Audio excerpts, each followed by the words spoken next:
Jumpa kembali di MDD Journey Inspiration of Life. Pagi ini saya mau coba sharingkan teman-teman dengan tema benar, yang benar adalah hidup selaras dengan firman Tuhan sehingga hidup jadi dewasa rohani. Dari dasar kitab Yohanes teman-teman pasal 1 ayat 1 sampai 18 dan kitab Filipi pasal 2 teman-teman dari ayat 1 sampai 18. Maksudnya teman-teman, benar hidup dalam arti kata hidup yang benar itu adalah hidup yang harus selaras teman-teman dengan firman Tuhan, sehingga apapun yang terjadi ya kita menjadi dewasa rohani teman-teman. Apabila kita hidup tidak selaras dengan firman Tuhan, ya otomatis kita hidup pasti sesuai dengan apa yang kita pikirkan, apa yang kita rasakan, dan apa yang kita kendaki teman-teman. Itu manusia yang seperti ini teman, ya tidak bisa disebut dewasa rohani, karena seperti kita kalau bayangkan anak-anak balita gitu ya, atau anak-anak rohani atau remaja, bahkan remaja gitu, mereka tetap melakukan hidup mereka. Apabila dilepaskan, otomatis mereka berpikir dengan pikirannya sendiri, dengan perasaannya sendiri, dan kehendaknya sendiri teman-teman. Dimana bayi rohani, bayi bukan cuma rohani ya, bayi atau balita atau anak-anak atau remaja ini kadang-kadang belum ada hidup itu belum punya pegangan apa yang benar dan apa yang salah teman-teman. Apa yang benar dalam arti kata benar secara dunia pada umumnya, apalagi bicara benar dalam arti kata rohani yang Tuhan rancang dan kehendaki itu. Jadi balita itu, anak-anak rohani itu, remaja rohani itu akan mengalami proses teman-teman, baik cerita mengalami kedewasaan dalam hal tubuhnya gitu ya, baik dalam hal jiwanya. Nah, harusnya kalau dari sisi rohani ya berarti kedewasaan dalam hal rohaninya teman-teman. Cuma kan sangat disayangkan banyak orang tua yang sebenarnya secara dewasa tubuh dan secara dewasa jiwa sudah terjadi teman-teman. Tapi banyak orang tua yang juga tidak mengalami dewasa rohani teman-teman. Dewasa rohani adalah belajar hidup benar sesuai dengan kebenaran yang Tuhan berikan untuk kita itu, yang Tuhan telah perintah dan peraturkan dan Tuhan rancang kehendaki bagi kita. Itu tidak jauh teman-teman, harus mengenal, mengerti dan melakukan firman Tuhan. Orang tua yang tidak mengenal, tidak mengerti dan tidak melakukan firman Tuhan, otomatis hanya bisa mendidik anak-anaknya dari sisi tubuh dan jiwa saja teman-teman. Nah, tubuh dan jiwa kalau bicara sukses duniawi itu ya mungkin saja teman-teman ya, sukses istilahnya orang tua mendidik tubuhnya bagaimana supaya sehat, supaya kuat gitu. Otomatis orang tua mendidik anak-anaknya seperti itu yang dari balita atau anak-anak dan remaja itu masih bisa terjadi teman-teman. Bagaimana ngikutin anjuran-anjuran kesehatan, mengikuti anjuran dokter, mungkin juga melengkapi dengan makanan-makanan yang baik gitu. Bagaimana mencukupi minuman-minuman yang baik. Kalau perlu juga memberikan vitamin-vitamin yang baik sesuai saran-saran dari dokter atau dari ahli kesehatan. Itu secara tubuh bisa terjadi teman-teman. Begitupun itu secara jiwa gitu. Bagaimana orang tua ya mengajar anak-anaknya bagaimana bersikap yang baik, bagaimana bertingkah laku yang baik, bagaimana ya hidup itu dengan tata krama yang baik di dunia itu teman. Parameter jiwa apabila tidak ada rohani, parameter jiwa itu akhirnya diambil itu parameter horizontal teman. Bagaimana hubungan antara manusia terhadap manusia, jadi horizontal saja. Nah, ini yang disayangkan orang tua yang tidak dewasa rohani, akhirnya tidak bisa mendidik anak-anaknya teman-teman untuk masuk level berikutnya, tidak berhenti di tubuh dan jiwa saja, tapi masuk ke dalam pendidikan yang rohani ya teman-teman. Nah, ini kita sebagai orang tua, Tuhan juga pada intinya ingatkan orang tua gitu. Orang tua itu tugas, kalau kita bicara dari masing-masing fungsi kita teman. Misalnya kita sebagai suami terhadap istri kita, ya Tuhan perintahkan bahwa kita harus mengasihi istri kita gitu. Itu ada syarat utamanya itu teman-teman. Sebaliknya seorang istri gitu yang mempunyai suami, Tuhan juga membebani si istri itu harus tunduk kepada suami. Itu perintah Tuhan langsung, teman-teman. Nah, begitupun juga kita sebagai anak dari orang tua kita, ya kita Tuhan perintahkan untuk bisa menghormati orang tua kita. Sebaliknya kita sebagai orang tua, suami atau istri terhadap anak-anaknya, itu harus ada perintah dari Tuhan, itu harus membimbing dan harus membimbing anak-anaknya untuk mengenal kebenaran. Nah, ini yang tidak umum, tidak lazim, tidak banyak dilakukan oleh orang-orang tua, baik bapaknya, ibunya terhadap anak-anaknya, teman-teman. Baik yang berupa masih anak-anak yang masih balita, atau masih kanak-kanak, atau masih remaja. Ini pendidikan yang Tuhan perintahkan kepada orang tua untuk anak-anaknya. Ya itu nggak jauh-jauh, teman. Bagaimana mendidik, membimbing anak-anaknya untuk mengenal kebenaran perintah dan firman Tuhan. Ya harus bisa masuk hidupnya si anak-anak masuk dalam rancangan kehendak Tuhan. Itu perintah, teman. Perintah yang utama gitu. Nah ini yang kadang-kadang diabaikan, teman. Nah kembali lagi, kenapa bisa terjadi begini? Karena orang tua menganggap bahwa mereka ini sudah hidup benar, tidak sesuai dengan kebenaran firman Tuhan.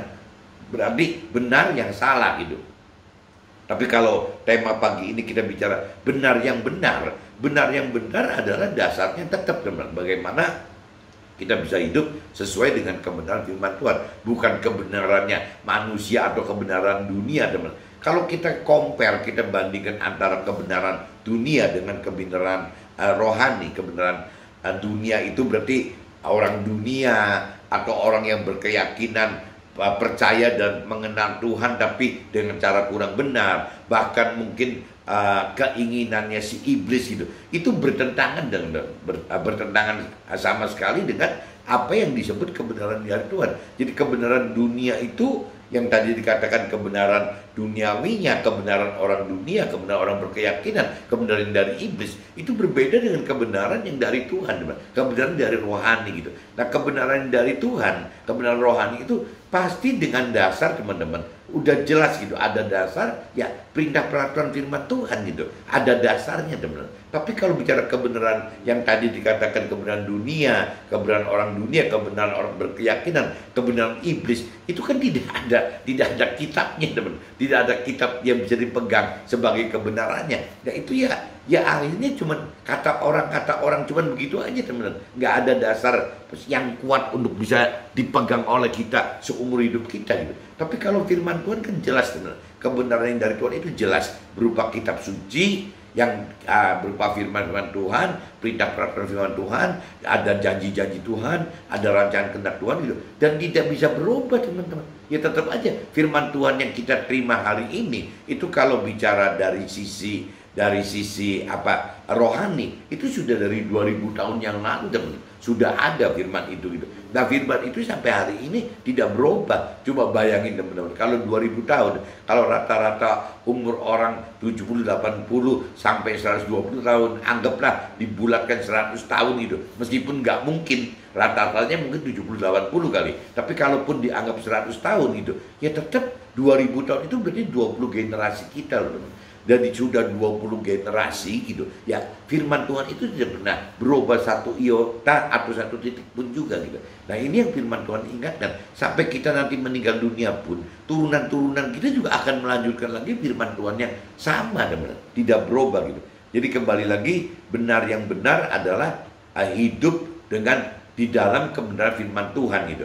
Nah dalam arti kata kita ya harus mau mengenal firman Tuhan gitu ya, kita harus lebih dalam mengenal firman Tuhan sehingga tahu bahwa di dalam firman itu ada kita harus menghidupkan roh kita gitu. Kita harus menghidupkan roh Tuhan yang Tuhan berikan kepada kita. Nah sehingga setelah kita menghidupkan roh Tuhan, kita menjadi mampu mengerti firman Tuhan dari pikiran perasaan kehendak Tuhan, bukan dari pikiran perasaan kehendak manusianya gitu, bukan pikiran perasaan kehendak dunia atau orang-orang berkeyakinan atau bahkan iblis sekalipun gitu, kebenaran dari iblis. Bukan itu, tapi dari kebenaran yang memang dari perintah perintah firman Tuhan, kebenaran yang ada terjadi janji-janji Tuhan, teman. Kebenaran yang bicara akan masuk dalam rancangan kehendak Tuhan. Jadi semua, teman, firman Tuhan itu akan menggiring kita seperti itu apabila kita ya bisa menghidupkan roh Tuhan sehingga kita mengerti.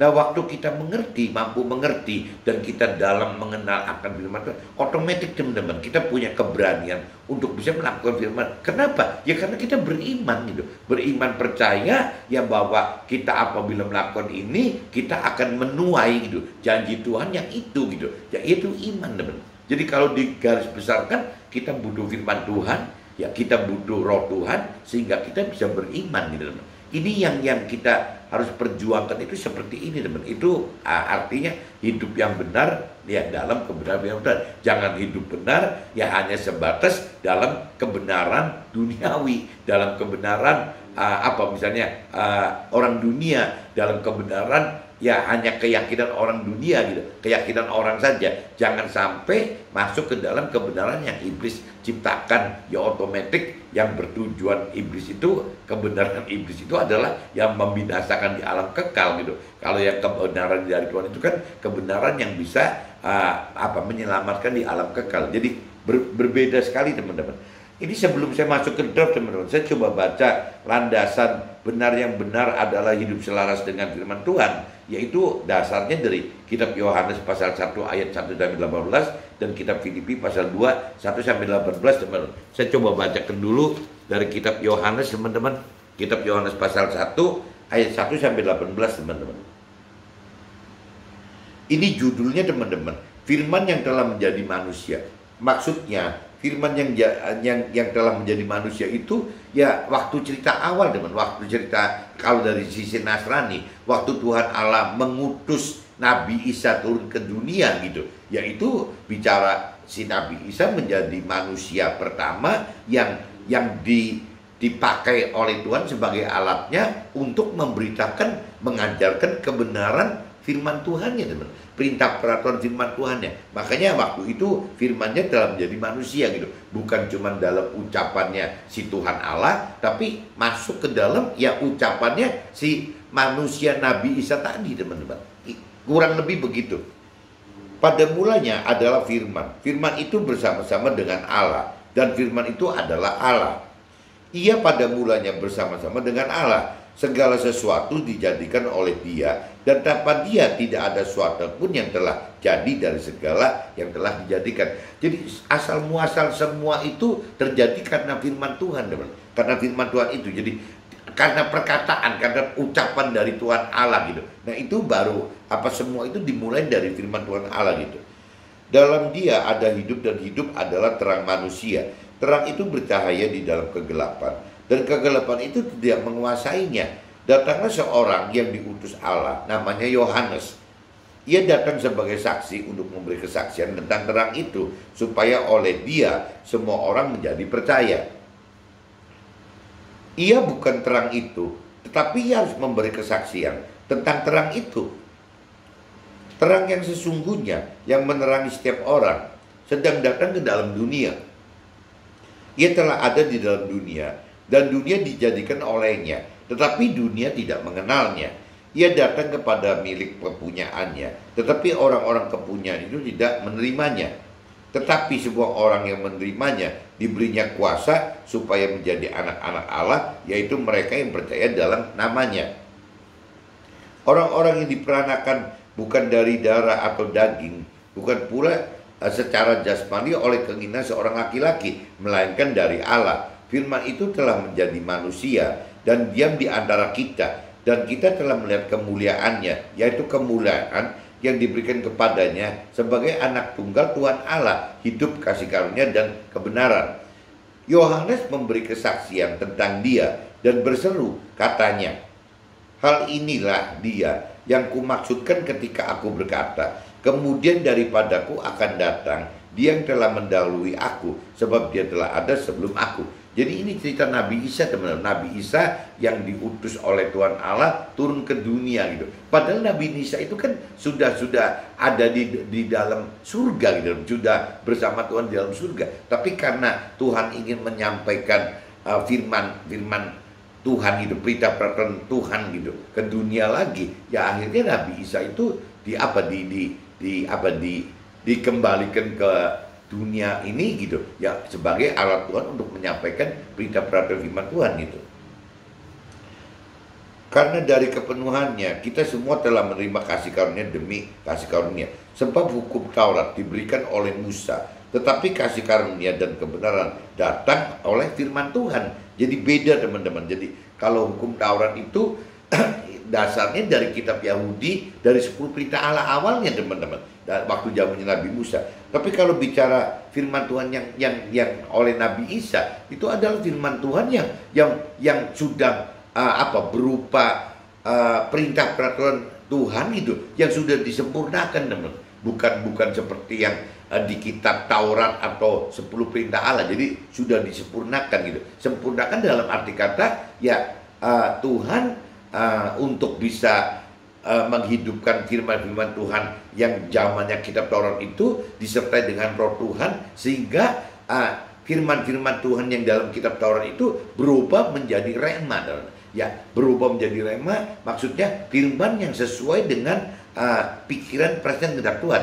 Waktu zamannya Nabi Musa kan tidak, teman. Jadi firman Tuhan seolah baku ya sebagai hukum gitu. Jadi tidak bisa, ya mungkin lebih lari seperti yang pikiran perasaan kehendak manusia saja, cuma sebatas itu, teman. Nah, itu disebutnya logos, teman. Apabila Nasrani nyebut firman yang dipikirkan, dirasakan oleh dan dikehendaki manusia itu namanya logos gitu. Tapi kalau firman Tuhan yang sudah disertai dengan pikiran perasaan kehendak Tuhan itu namanya rema, teman. Jadi yang logos itu sifatnya mati, hukum gitu. Kalau yang logos itu sifatnya hidup, teman. Jadi firman Tuhan itu bisa hidup gitu. Tidak seorang pun yang pernah melihat Allah, tetapi si firman Tuhan ini, teman-teman, dialah yang bisa menyatakan bahwa ya Tuhan Allah itu ya seperti firman Tuhan Allah gitu. Jadi firman Tuhan Allah adalah Allah, ya Tuhan Allah adalah firman Tuhan Allah gitu. Jadi ini kalau kita pengen tahu firman apa Tuhan Allah seperti apa, jelas tidak bisa dilihat pakai kasat mata, teman, karena Tuhan Allah adalah roh gitu. Nggak mungkin Tuhan Allah itu tidak bertubuh gitu. Jadi bagaimana bisa dilihat? Nah, satu-satunya alat bisa melihat Tuhan Allah adalah firman Tuhan Allah, teman. Jadi Tuhan firman Allah adalah Tuhan, Tuhan Allah adalah firman Tuhan gitu. Jadi bolak-baliknya begitu, teman-teman.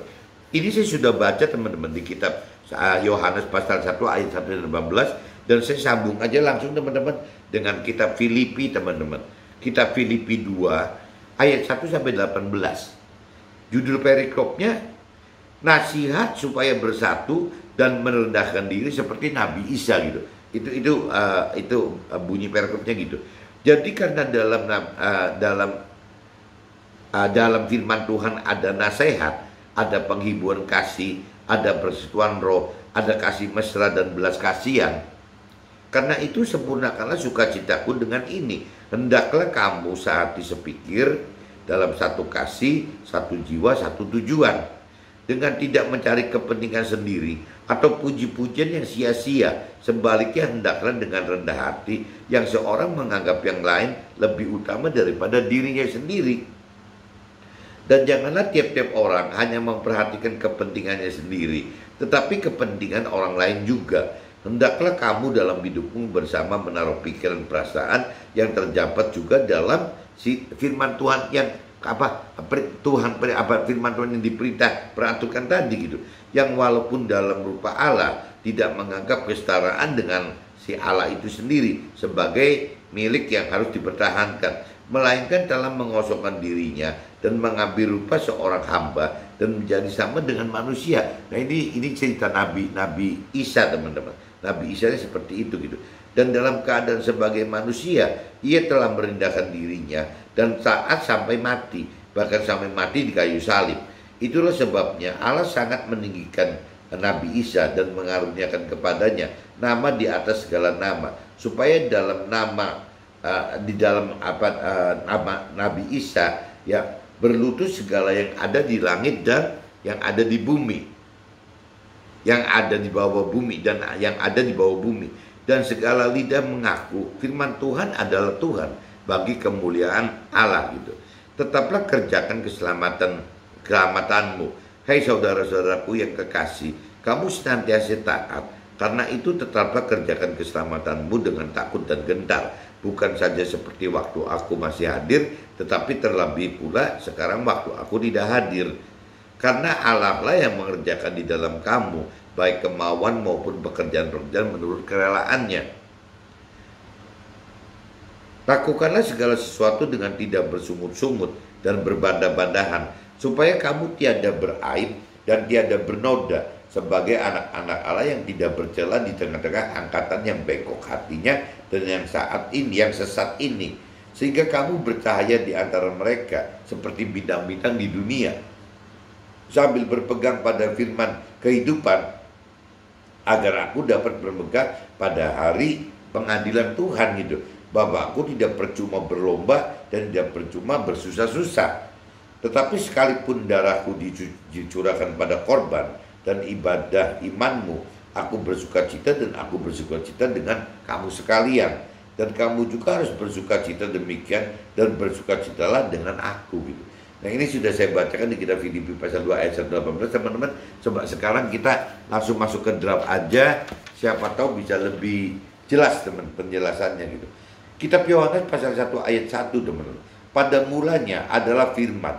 Firman itu bersama-sama dengan Allah, dan firman itu adalah Allah. Nah, ini yang mesti teman-teman pegang tuh ini teman. Kitab Yohanes pasal 1 dan 1. Jadi apabila kita pengen tahu gitu, mau kenal Tuhan Allah itu ya kembali lagi teman-teman. Pada mulanya adalah firman Tuhan. Pada mulanya semua itu adalah firman Tuhan gitu. Itu bersama-sama dengan Allah, dan firman itu adalah Allah. Allah itu roh. Satu-satunya cara kita dapat melihat Allah adalah dengan cara mau mengenal dan mampu mengerti serta mampu melakukan firman-Nya. Butuh kenal dan butuh kenal dan akan firman Tuhan, butuh kenal firman Tuhan dan juga roh Tuhan untuk dapat mengerti serta berani beriman melakukan firman Tuhan gitu. Jadi maksudnya gitu teman. Jadi untuk bisa mengenal firman Tuhan itu jelas didasarkan dari kemauan kita sendiri teman. Karena Tuhan memberikan free will, kehendak bebas bagi kita untuk soal mau atau enggak mau gitu mengenal pribadi Tuhan Allah atau mengenal firman Tuhan Allah, itu free will gitu, jadi kebebasan. Nah, cuma setelah kita lebih dalam mau mengenal firman Tuhan, Tuhan nanti akan bukakan teman-teman bahwa di dalam kita itu manusia itu terdiri dari 3 unsur, tubuh, jiwa, dan roh. Bukan seperti orang dunia pikirkan, orang keyakinan pikir bahwa hanya terdiri dari tubuh dan jiwa saja. Manusia itu terdiri tubuh, jiwa, dan roh teman. Dan roh Allah itu adalah roh itu. Jadi satu-satunya yang bisa berhubungan intim, berdialog dengan Tuhan Allah itu ya harus lewat roh kita teman-teman. Nah, untuk bisa roh kita berhubungan dengan Tuhan, ya Tuhan sudah sediakan di setiap manusia itu sudah diberi roh Tuhan teman. Jadi setiap manusia itu sudah diberi roh Tuhan. Nah, masalahnya apakah kita sudah mengenal gitu bahwa Tuhan sudah memberikan roh Tuhan bagi kita? Apakah kita sudah mengerti bahwa ada roh Tuhan di dalam kita? Nah, ini balik lagi teman, butuh kemauan lebih dalam untuk mau bisa mengenal firman Tuhan, ya supaya kita bisa tahu bahwa kita ini terdiri dari 3 unsur, tubuh, jiwa, roh, dan kita juga tahu jadi akhirnya ada roh Tuhan yang sudah Tuhan sediakan bagi setiap kita gitu. Dan tinggal cara menghidupkannya teman. Apabila roh Tuhan itu dihidupkan karena sudah ada dalam roh kita, ya otomatis pengertian akan firman jadi berubah teman. Kemampuan mengerti firman itu akan meningkat gitu, karena mengerti firman Tuhan dari pikiran perhatian kehendak Tuhan, bukan seperti orang-orang Yahudi yang belum menghidupkan roh Tuhan. Jadi cuma bisa tahu roh Tuhan itu dari pikiran perhatian kehendak si orang-orang Yahudi tersebut, manusia tersebut gitu. Jadi beda sekali teman. Jadi waktu kitab Taurat itu firman itu diartikan sebagai logos, tapi waktu zamannya Nabi Isa, firman Tuhan itu sudah diartikan sebagai rema gitu. Jadi firman yang hidup oleh karena ada roh Tuhan di dalam ya firman tersebut gitu. Dan kita jadi mampu mengerti dan mampu melakukan firman Tuhan tersebut, teman-teman.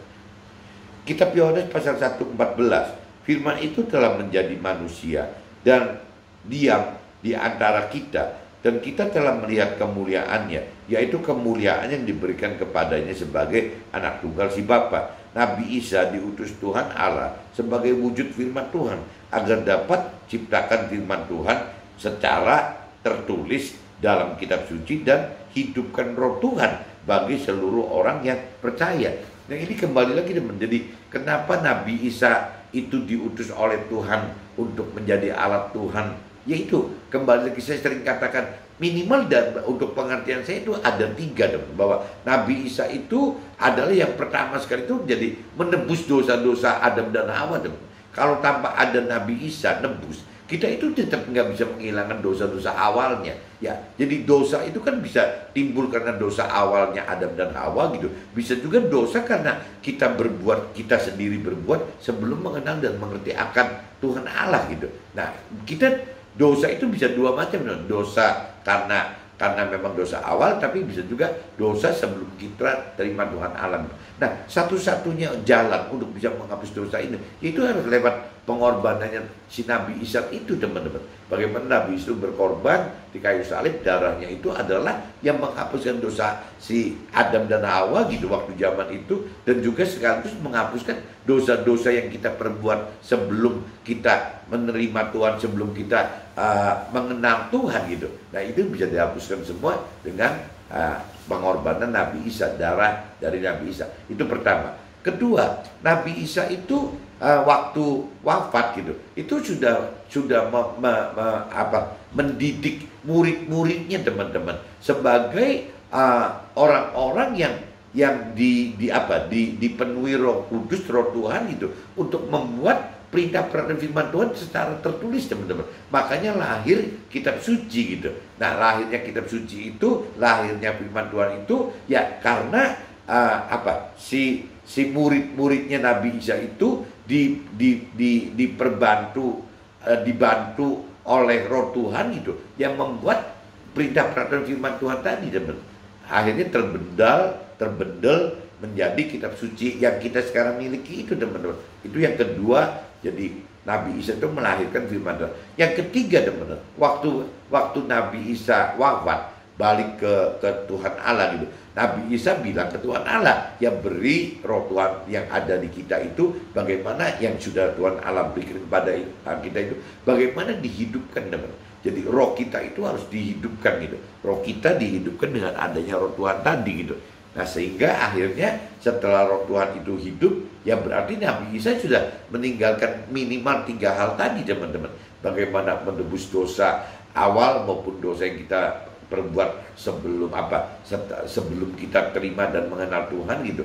Ya, kedua, Nabi Isa membuat firman Tuhan, kitab suci itu gitu, dengan atur murid-muridnya disertai roh Tuhan membuat perintah perintah firman Tuhan gitu. Yang ketiganya itu Nabi Isa minta Tuhan untuk menghidupkan roh Tuhan di setiap orang-orang percaya. Nah, setelah ini terjadi, teman-teman, berarti roh Tuhan itu jadi ikut terlibat dalam hidup kita, teman-teman. Tapi waktu cerita zamannya kitab Tauratnya Nabi Musa, orang-orang Yahudi, waktu itu kan tidak, teman-teman. Jadi tidak menghidupkan roh Tuhan ke semua umat loh, ke semua jemaat itu tidak gitu. Tapi kalau sekarang, teman-teman, dengan Nabi Isa seperti itu, ya semestinya kita semua orang-orang yang percaya akan Tuhan Allah gitu, ya harusnya bisa menghidupkan roh Tuhan gitu. Nah, yang bedanya yang tadi saya katakan, kalau firman Tuhannya pun sama gitu, apabila kita tidak menghidupkan roh Tuhan, akhirnya firman Tuhan itu menjadi logos, hanya tertulis saja, hukum yang baku saja gitu, hukum yang dari pikiran perasaan manusia gitu, mati sifatnya. Tapi kalau bicara firman Tuhan yang bisa ada roh Tuhannya, berarti firman itu hidup teman-teman, menjadi rema, bukan logos, rema. Jadi firman Tuhan yang digerakkan oleh pikiran perasaan kehendak Tuhan untuk bagi kita gitu. Beda-beda sekali, teman-teman. Kitab Yohanes pasal 1 ayat 17. Hukum Taurat diberikan Musa, tetapi kasih karunia dan kebenaran datang oleh firman Tuhan gitu. Jadi hukum Taurat itu adalah melakukan firman sesuai jiwa manusia gitu. Tetapi kasih karunia melakukan firman sesuai tuntunan dari pikiran dan perasaan serta kehendak dari Tuhannya sendiri, teman, melalui Roh Tuhan tadi. Jadi ya bedanya di situ, teman. Apabila kita tidak menghidupkan Roh Tuhan, ya itu Roh Tuhan tidak hidup dalam kita, ya otomatis firman yang sama itu akan berbeda arti gitu. Yang satu berbentuk logos, artinya firman itu mati, firman itu sesuai dengan pikiran perasaan kehendak manusia. Tapi kalau bicara firman Tuhan yang digerakkan oleh Roh Tuhan, itu menjadi rema gitu. Apa bedanya? Bedanya itu firman itu hidup, ya, karena firman itu bisa berupa pikiran perasaan dan kehendak dari Tuhan, teman. Jadi beda sekali gitu. Kita Filipi pasal 2 ayat 2-11. Dewasa rohani adalah sempurnakan hidup agar hidup bersatu serta merendahkan diri sehingga Tuhan memuliakan kita dan segala lidah mengaku firman Tuhan adalah Tuhan bagi kemuliaan Allah. Jadi setelah kita dewasa rohani, teman-teman, kita jadi tahu bahwa kita tidak perlu meributkan posisi rendah dan tinggi secara rohani, teman-teman. Justru yang Tuhan ajarkan itu apabila kita bisa melayani sesama kita, justru itu yang disebut tinggi gitu. Tapi sebelum kita dewasa rohani, sebelum kita mengenal, mengerti akan firman Tuhan, kadang-kadang jadi berebut, teman-teman, berebut posisi tinggi, yang tinggi itu yang hebat gitu, seolah gitu. Tapi kalau setelah dewasa rohani, pengenalan, pengertian akan firman Tuhan kita berubah, akhirnya kita malah berubah, teman. Jadi bagaimana ya kita itu ya cuman jadi tidak berebut untuk beradu posisi tinggi-tinggian gitu. Ya tapi kita malah bisa merendahkan diri gitu. Seperti yang Nabi Isa lakukan selama ini, teman-teman. Jadi beda sekali, akan beda sekali gitu. Jadi ya itu tadi balik lagi, dewasa rohani adalah sempurnakan hidup agar hidup bersatu, merendahkan diri sehingga Tuhan memuliakan kita dan segala lidah mengaku firman Tuhan adalah Tuhan bagi kemuliaan Allah gitu. Kita Filipi pasal 2 ayat 13, teman-teman. Allah lah yang kerjakan di dalam kita baik kemauan maupun kerjaan menurut kerelaannya. Hal ini terjadi, kita hidupkan Roh Tuhan, bila kita hidupkan Roh Tuhan dan hidup dalam jalan firman Tuhan, sehingga apapun yang terjadi dalam hidup kita sesuai dengan pikiran dan perasaan serta kehendak Tuhan gitu.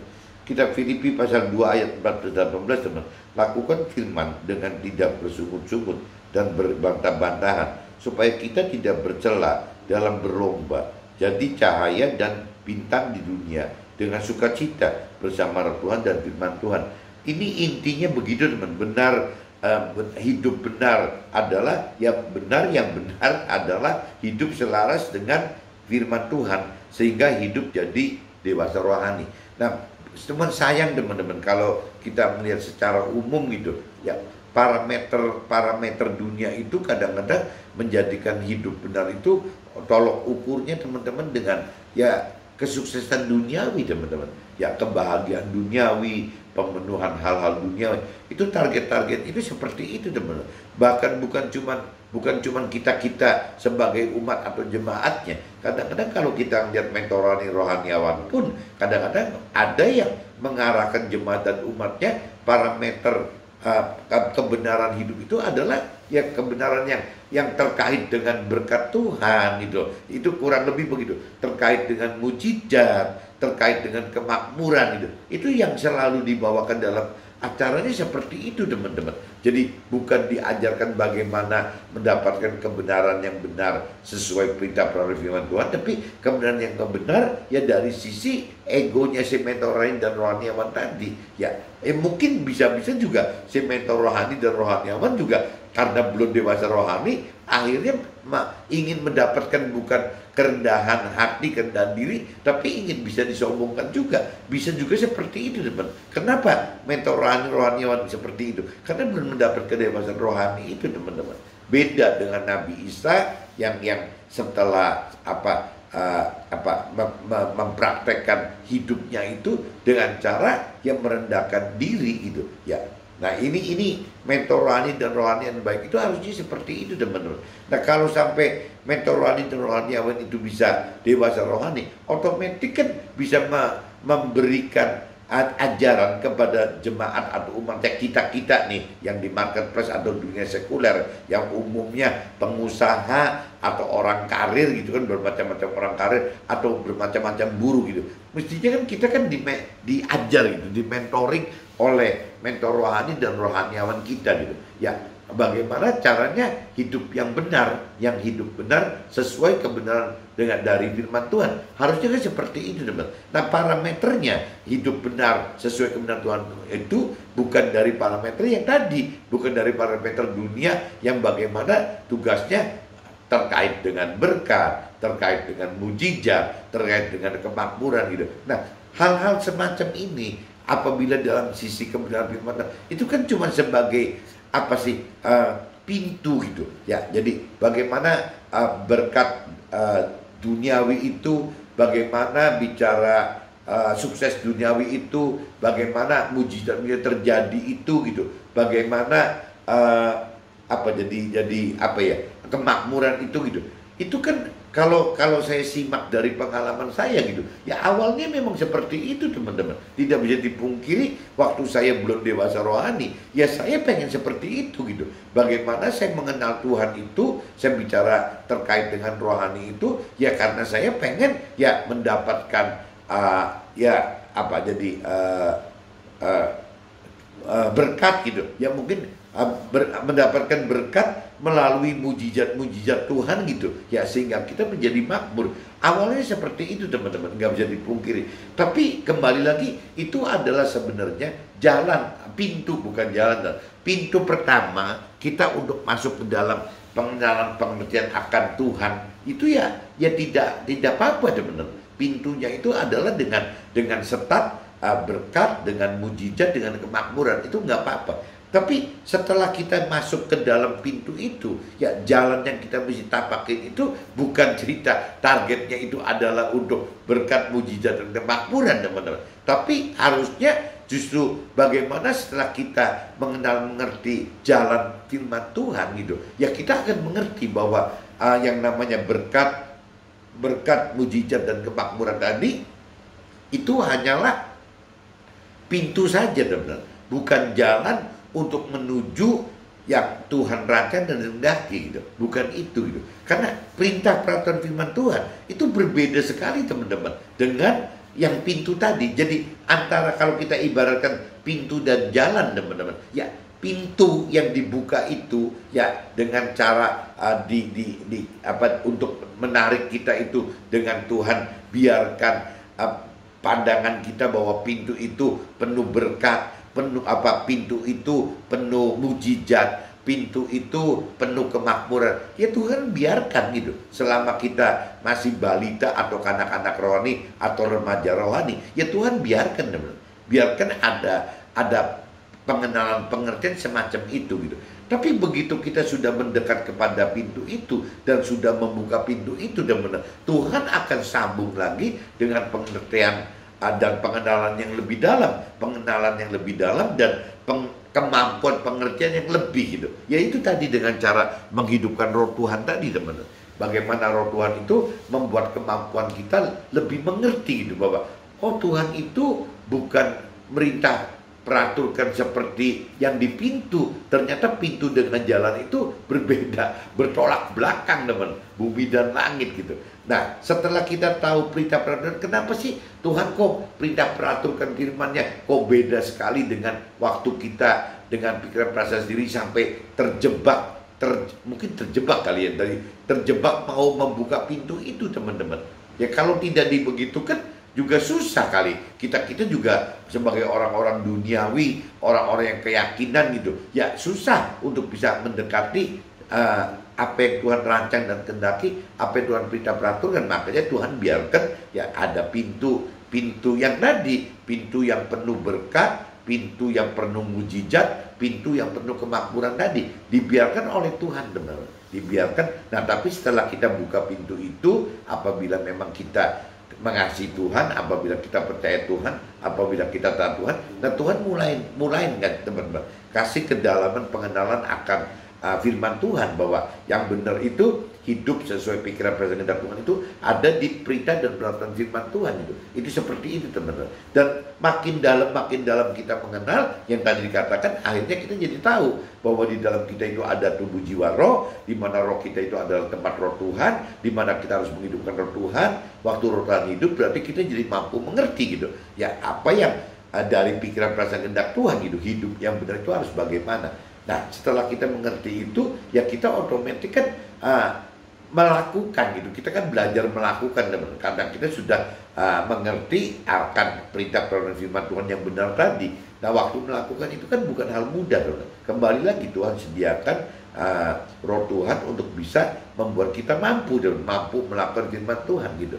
Tanpa roh Tuhan untuk melakukan firman Tuhan itu kayaknya terlalu sulit, teman. Karena apa yang diperintahkan oleh firman Tuhan itu rata-rata ya tidak sesuai dengan apa yang ditargetkan hidup di dalam dunia tadi, teman-teman. Ya, bahwa hidup di dunia itu kan kembali lagi ya bagaimana mendapatkan pintu gitu. Ya, pintu yang berupa berkat, pintu yang penuh mujizat, pintu yang penuh kemakmuran gitu. Yang disasar oleh orang duniawi itu seperti itu, teman. Termasuk mentor rohani, termasuk rohaniawan yang belum dewasa rohani gitu. Ya, akan pola pikirnya seperti itu. Jadi kita hidup di dalam Tuhan atau tidak itu ukurannya itu bukan seperti yang Tuhan rancang kehendaki, tapi sesuai yang dunia rancang dan kehendaki, dan benar. Sesuai dengan yang orang dunia kehendaki, sesuai dengan orang keyakinan kehendaki itu. Lepas itu mentoring atau bukan mentoring gitu, bisa terjebak di dalam situ, teman. Banyak kok yang sampai hari ini pun mentoring dan rohaniawan yang mengajarkan kita itu cuman bicara ikut Tuhan itu yang ditargetkan adalah sukses duniawi, bahagia duniawi, dan bangunan hal-hal duniawi. Padahal kalau kita sudah punya rema, Tuhan sudah bukakan kita pengenalan pengertian yang akan firman Tuhan. Perintah dan peraturan itu jelas kok, teman. Bukan untuk targetnya itu sukses duniawi, bahagia duniawi, atau mendapatkan hal-hal duniawi, tapi lebih ke arah bagaimana Tuhan perintah peraturan supaya kita bisa mendapatkan keselamatan akhirat yang kekal. Bagaimana kita bisa mendapatkan bukan bahagia tapi damai sejahtera yang kekal dalam surga. Bagaimana kita menjadi keluarga Tuhan gitu di dalam kerajaan surga, bukan ribut sombong-sombongan, show force di dunia itu. Jadi apa yang rancangan dan kehendak si iblis, si manusia dunia gitu, duniawi ini atau orang yang ini, jelas berbeda sekali dengan apa yang Tuhan rancang dan kehendaki dari sisi pikiran dan kehendak Tuhan. Nah, ini yang kita mesti pelajari, teman-teman. Jangan sampai kita terjebak seolah-olah karena mentor rohaniawan yang menyarankan berarti tidak salah. Ya, kembali lagi kita pribadi harus mengerti akan firman Tuhan secara pribadi kita, teman-teman. Sehingga input lepas itu dari siapapun juga, termasuk dari mentor rohani dan rohaniawan, kita bisa tahu gitu mana yang salah dan mana benar, mana yang menyimpang dari perintah peraturan firman Tuhan dan mana yang tidak. Itu cerita activity yang seperti itu. Tapi juga ada, teman-teman, mentor rohani dan rohaniawan kita yang mengarahkan kita bukan teori-teori seperti itu, malah terbalik, teman-teman. Bagaimana ikut Tuhan itu harus miskin gitu.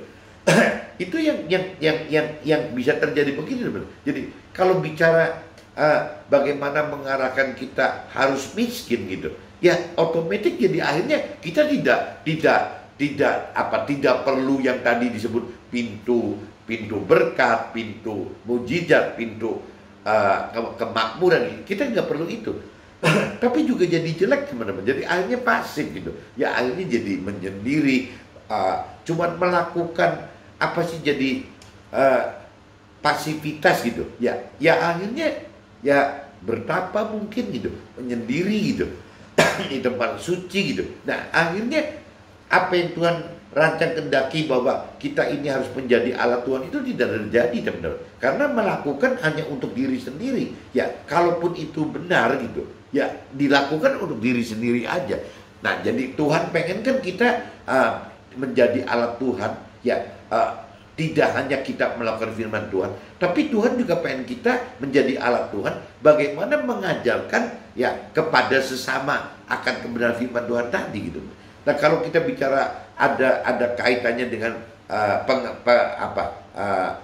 target hidup itu adalah harus miskin gitu. Nah akhirnya kita nggak punya peluang begitu karena kita sudah egois masuk ke dalam ya kepribadian kita, ke individu kita pribadi tanpa bisa memikirkan yang lain-lain yang Tuhan rancang mendaki. Jadi kuncinya itu kan yang Tuhan pengen kan kita menjadi alat Tuhan. Bagaimana bukan cuma sekedar melakukan firman Tuhan, tapi juga mengajarkan firman Tuhan. Benar. Tuhan itu pengen seperti itu. Kalau bicara berulang-ulang saya katakan gitu, kalau kita bicara melakukan firman Tuhan itu kan kita cuma sebatas konsumen firman gitu.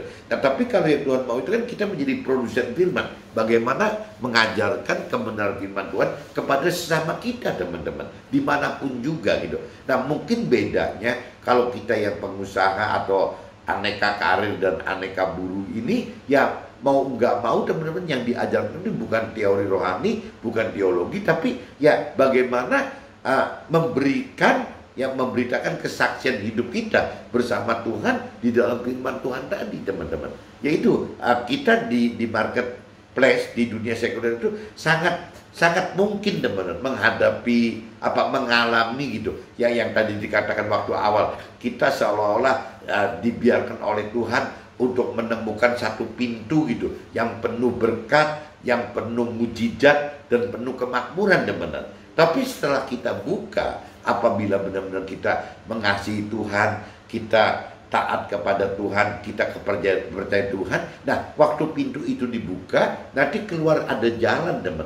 Nah jalan itu ya berupa firman-firman Tuhan, berupa perintah-perintah firman Tuhan, dan ujung-ujungnya kita tahu gitu, yang bahwa perintah-perintah firman Tuhan itu janji-janji Tuhan ini seperti ini, dan kita tahu juga gitu apa sih sebenarnya rancangan dan kehendak Tuhan bagi kita gitu. Nah itu nanti dari situ dimulai dari seolah-olah pintu penarik tadi gitu karena penuh berkat mujizat kemakmuran, tapi berujungnya ke jalan kebenaran yang Tuhan perintah peraturkan, yang Tuhan janji-janjikan dan Tuhan rancang dan kehendaki, yaitu mendapatkan keselamatan akhirat teman-teman di dalam surga, mendapatkan damai sejahtera di dalam surga, dan menjadi keluarga Tuhan di dalam surga. Bukan seperti targetnya dunia, bukan seperti targetnya orang dunia atau orang keyakinan, bahkan iblis gitu, yang menargetkan diri bahwa hidup itu adalah mencari target sukses duniawi, mencari kebahagiaan duniawi, dan mencari pemenuhan seluruh hal-hal yang terkait dengan nafsu duniawi. Nah ini jadi bersimpangan sekali teman-teman. Nah ujungnya apabila kita masuk ke dalam target duniawi, targetnya iblis ini, ya pasti ujungnya kebinasaan kekal teman. Kita akan masuk neraka mendapatkan kebinasaan kekal. Tapi kalau kita misalnya masuk ujungnya ke dalam kebenaran yang Tuhan rancangkan, kendaki, yang kita akan mendapatkan keselamatan akhirat teman-teman, ya akan hidup dengan damai sejahtera selamanya di dalam surga bersama Tuhan, dan juga akan menjadi keluarga Tuhan, menjadi satu keluarga Tuhan di dalam kerajaan surga. Nah itu yang benarnya Tuhan rancang kendaki untuk kita semua itu seperti itu teman-teman. Tinggal siapa yang percaya yang akan mendapatkan itu, yang tidak percaya tidak akan mendapatkan itu. Oke teman-teman, mudah-mudahan pagi ini sharing yang dengan tema yang benar adalah hidup selaras dengan firman Tuhan, sehingga hidup jadi dimensi rohani, teman-teman bisa tangkap. Oke teman-teman, see you, bye-bye.